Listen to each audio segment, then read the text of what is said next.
The planet was silent, the kind of silence that does not mean peace, but exhaustion. The sky above was not a sky at all, but a ceiling of smog and ash, a permanent dusk born from 1,000 factories that never stopped burning. Every dawn looked the same, a dull crimson haze, the color of dried blood, and the endless chorus of engines drowning out what little humanity remained. He ruled here, the Planetary Governor. To the Imperium, he was nothing more than a name printed on endless records, another cog within the Golden Corpse's machine. To the billions who lived beneath him, he was a distant god of steel and decree. Yet even gods grow weary. From the high spire of his palace, he would stand before the glass walls, watching the furnaces bloom like dying suns.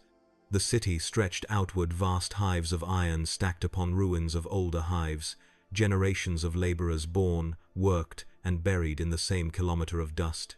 Their prayers rose each morning with the smoke, swallowed by the air recyclers before they could ever reach the stars.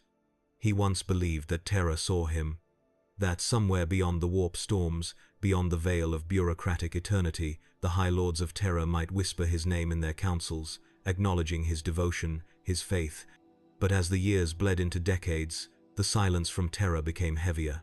Requests went unanswered, shipments vanished in the void. The tithe demands, however, never ceased. Every year, the administratum demanded more ore, more manpower, more lives. And he gave them, for that was his duty. He remembered his oath before the shrine of the Emperor. I will serve until my bones are dust and my soul a tool of his will. That was a long time ago. Now, even the shrine's candles burned cold.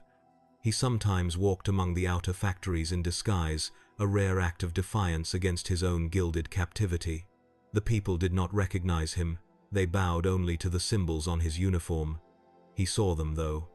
The workers with bleeding hands, the hollow-eyed children reciting prayers to a god who never answered, the priests who muttered litanies to keep the machines awake. He saw the bodies hauled into the smelters not because of heresy, but because fuel was running low. Flesh burned as efficiently as anything else now. He wondered how many more years this world could endure before it turned upon itself. Or perhaps, before he did. His advisors called the quiet of his world stability.